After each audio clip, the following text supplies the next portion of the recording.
Oke good people, selamat datang lagi di channel saya. Baik, sesuai janji saya di video kemarin bahwa saya akan menjelaskan detail-detail dari diet yang saya lakukan.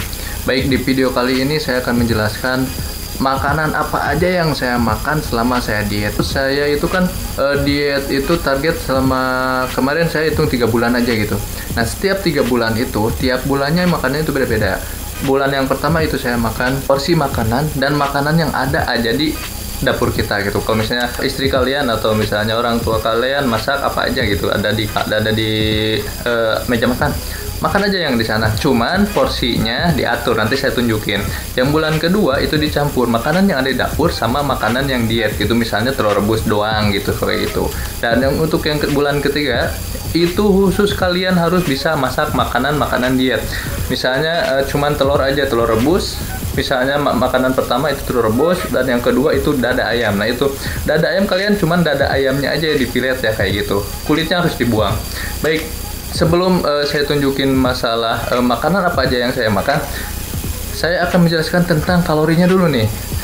Kenapa saya berhasil diet itu karena saya melakukan defisit kalori. Jadi gini, setiap orang aktivitasnya itu kan beda-beda, tapi secara standarnya untuk melakukan aktivitas itu kalori yang dibutuhkan setiap orang itu kita sebut aja standar misalnya 2000 lah gitu. Nah, agar memenuhi tenaga untuk aktivitas kita, kalori kita itu harus sama dengan jumlah aktivitas yang kita lakukan. Seperti itu. Jadi kalau misalnya aktivitas kalian itu hanya membutuhkan sekitar 2000 kalori, ya berarti kalian harus masukkan makanan ke dalam kalian itu cuma 20 kalori, jangan lebih ataupun jangan kurang. Kayak gitu. Seperti ini, ada defisit kalori, ada surplus kalori. Untuk defisit kalori artinya kalian akan mengurangi berat badan. Karena apa? Kita menggunakan kalori yang masuk ke dalam kita tapi di bawah standar kebutuhan kalori untuk aktivitas kalian. Nah, kalau misalnya surplus kalori, aktivitas kalian nggak terlalu banyak ataupun aktivitas kalian nggak menguras kalori yang tinggi, tapi kalian menambah kalori dari standar kalori kalian. Misalnya gini, kebutuhan kalian untuk yang surplus kalori ya, misalnya gini, kebutuhan kalian dalam sehari itu 2000 kalori, tapi kalian menambah kalori kalian yaitu dengan menambah makanan kayak misalnya cemilan atau apa gitu, jadi mencapai ke 2500 misalnya kayak gitu. Nah, itu namanya surplus kalori. Untuk keberhasilan diet kalian itu kan harus mengurangi lemak di dalam tubuh kalian. Nah, cara mengurangi lemaknya itu yaitu bagaimana caranya lemak yang ada di badan kalian itu menjadi sebuah energi yang dipakai untuk sehari-hari. Makanya kita harus melakukan defisit kalori. Jadi gini, misalnya dalam sehari aktivitas kalian itu membutuhkan 2000 kalori, tapi yang kalian masukkan itu cuma 1600 kalori. Otomatis yang 400 kalorinya itu kan kita dari mana? Nah, 400 kalorinya itu berasal dari tubuh kalian sendiri kayak gitu. Makanya lemak yang ada di dalam tubuh kalian secara otomatis akan berkurang karena digunakan untuk aktivitas kalian. Apalagi kalau misalnya kalian menambah aktivitasnya. Jadi aktivitas kalian yang seharusnya membutuhkan 2000 kalori, tapi kalian memasukin kalori cuma 1600 dan kalian malah melakukan aktivitas sampai membutuhkan 2500 kalori, berarti artinya kalian membutuhkan kurang lebih sekitar 900 kalori lagi. Nah, 900 kalorinya itu berada dalam tubuh kalian yang terdiri dari lemak yang menjadikan energi. Otomatis lemak yang ada di tubuh kalian itu akan menyusut dengan sendirinya. Jadi kayak gitu. Baik, setelah ini saya akan nunjukin makanan-makanan apa aja yang saya makan selama diet dari bulan pertama, bulan kedua, dan bulan ketiga. Oke? Stay tune terus ya. Peter Pan, that's what they call me. I promise that you'll never be lonely. Peter Pan, that's what they call me. Oke good people, ini sekarang di depan saya udah ada makanan atau contoh makanan yang saya makan sehari-hari selama diet selama 3 bulan. Oke, di sini ada makanan di bulan pertama, ini ada di bulan kedua, dan ini di bulan ketiga.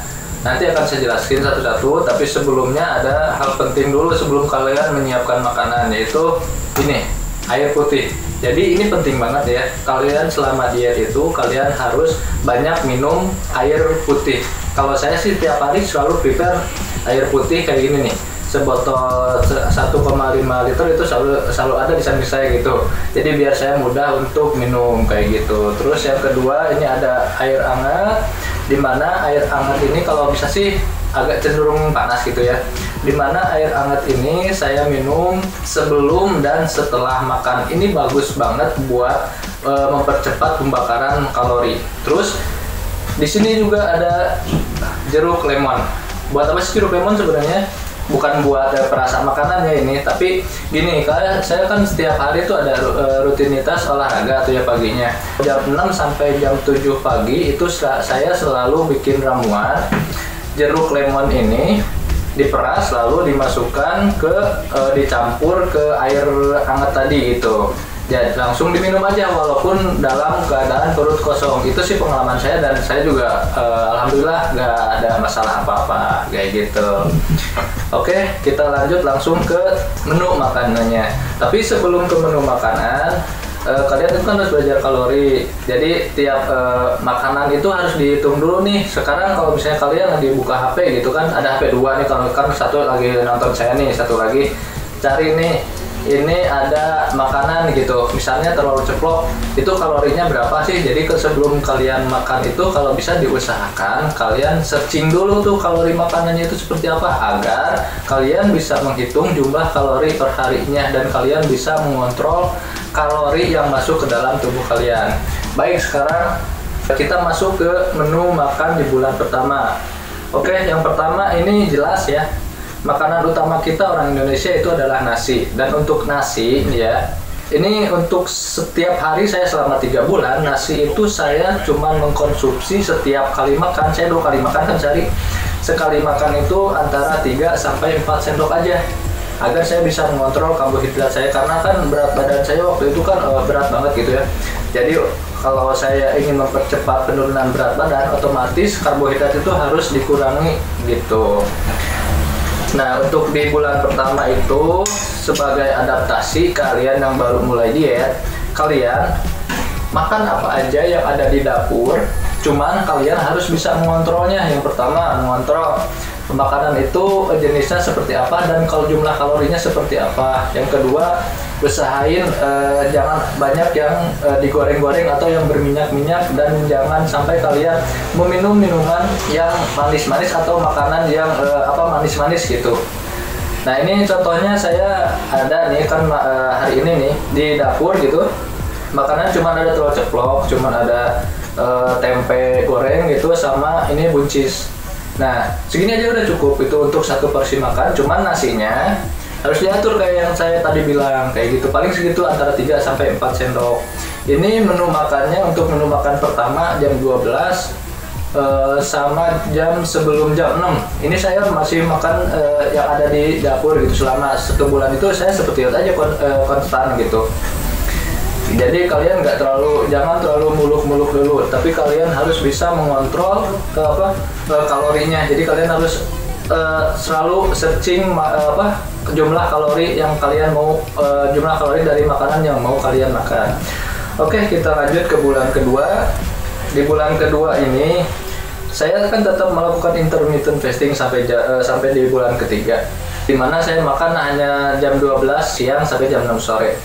Jadi untuk makanan pertama di bulan kedua itu masih sama kayak di bulan pertama. Ini saya makan makanan tetap yang ada di dapur ini. Ini kan sebagai contoh aja nih, karena di hari ini cuman ada ini telur ceplok, tempe, dan ini ada tambahan tahu, sama ini ada sayur kangkung. Jadi diusahain lah kalian tiap kali makan itu ada sayurannya, apalagi kalau misalnya kalian orang Sunda pasti suka makan lalam. Nah, lalam apapun itu pasti bagus lah, karena itu sayuran-sayuran, apalagi yang enggak dimasak kayak ditumis atau kayak gimana gitu, cuman mentah aja itu lebih bagus kayak gitu.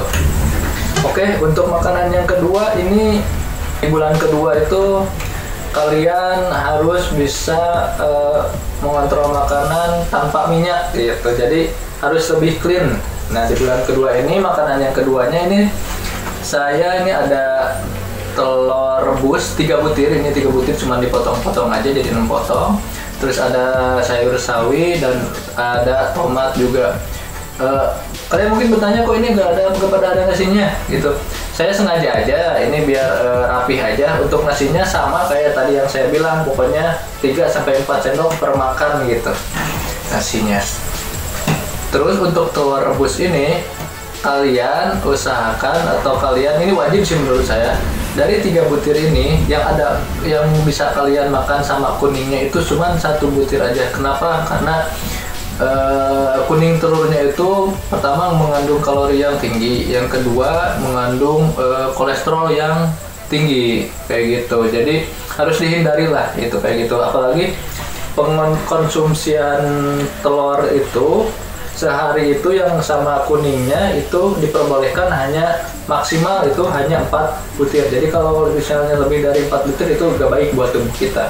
Oke, selanjutnya kita masuk ke makanan di bulan ketiga. Untuk makanan di bulan ketiga ini, wah ini udah full clean gitu, benar-benar bersih, benar-benar tanpa minyak, dan benar-benar makanannya itu pilihan.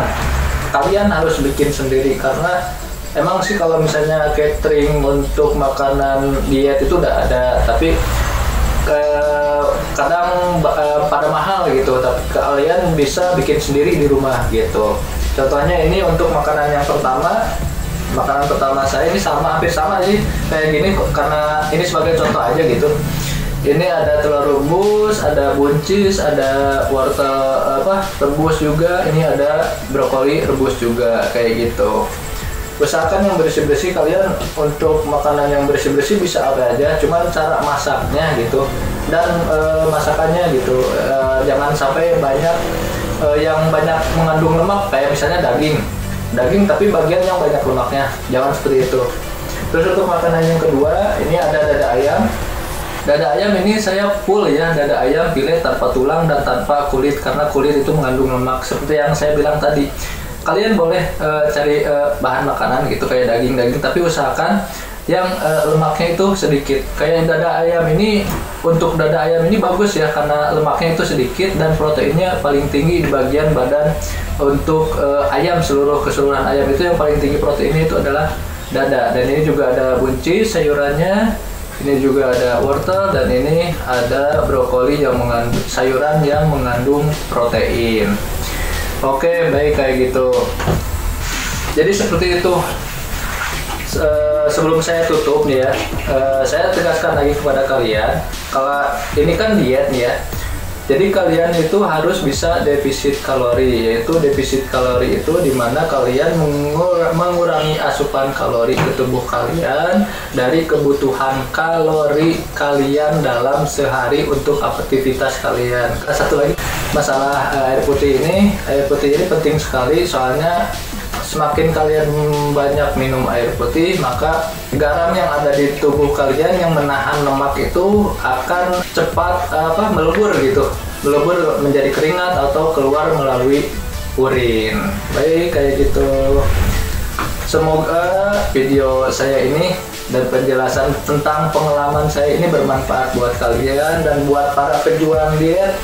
Ingat, konsisten. Kalau misalnya kalian konsisten, insya Allah bakalan berhasil.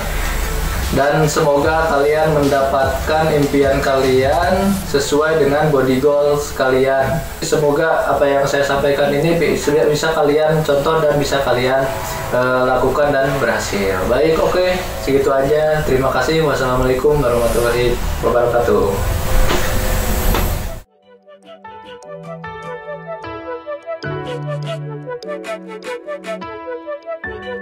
Thank you.